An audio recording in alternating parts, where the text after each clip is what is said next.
Hey, Shalom, Akim Shalom. Before I begin this lesson, I want to start off by giving all glory, honor, and praises to Yahweh, Bahashem, Yahweh Shai, Bahashem Rachakodash. Double honors to the elders and apostles of Great Millstone that taught us this truth. And Shalom to the hopeful elect. Shalom, Shalom. All right, this is a lesson about judging others in this truth. Okay, brothers in particular. Okay, we're going to get right into it. This is Matthew chapter 7 and verse 1. It says, "Judge not, that ye be not judged. For with what judgment ye judge, ye shall be judged, and with what measure ye mete, it shall be measured to you again." Okay, so when you make a judgment on a brother, let's say a particular brother, he comes late to camp, really late, right? So then the punishment is, you say, go home, right?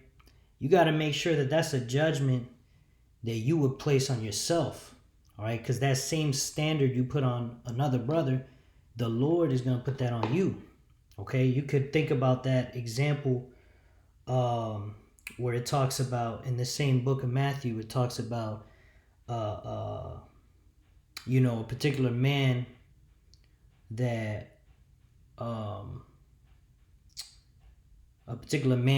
that owed a debt, right? And he went up to his master and said, give me more time. And he humbled himself, and the master took pity on him, right? And then he forgave all the debt, you see. But then that same guy that was forgiven, he found another dude that owed him money. And the dude humbled himself, and he didn't take any pity on him. He threw him in prison. All right.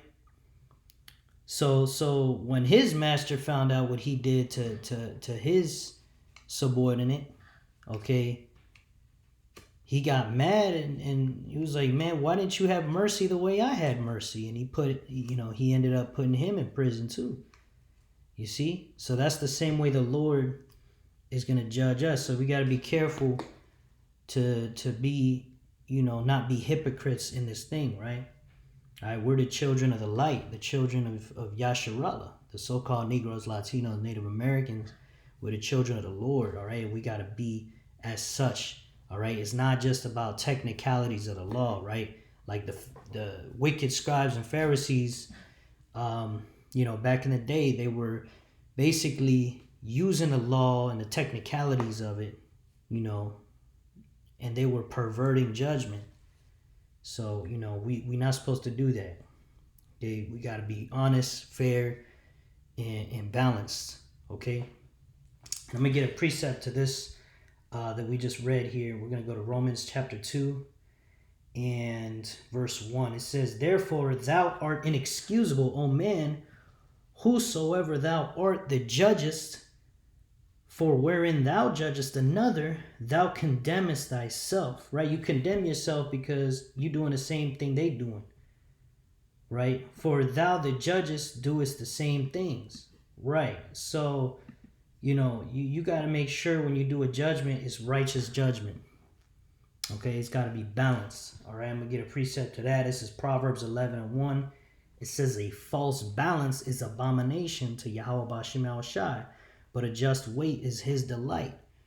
Right, because Esau, even the so-called white man, is a great example of a hypocrite. And, we know the certain wicked scribes and Pharisees came in the spirit of Esau.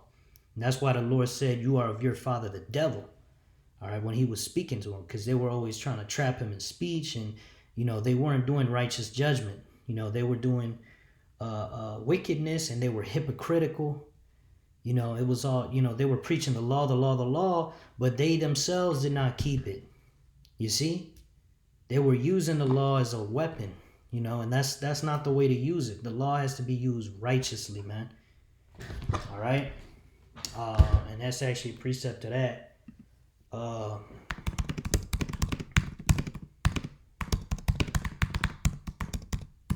Lord's will. This, I believe, is this one. Yeah, First Timothy chapter 1 and verse 8. And it reads, "But we know that the law is good if a man use it lawfully." right. Okay, unlike the wicked scribes and Pharisees, and because they were being hypocrites. So we can't be hypocrites in this thing. All right, make sure you give righteous judgment. Okay, but yeah, it's not wicked to give judgment. You know, just be weary not to judge hypocritically. All right, so yeah, with that, I pray this lesson was edifying to the hopeful elect. I want to finish by giving all glory, honor, and praises to Yahweh, Bahashem Yahushai, Bahashem Rachakorash. Double honors to the elders and apostles of Great Millstone who taught me this truth. And shalom to the hopeful elect. Shalom wa ababa. Shalom.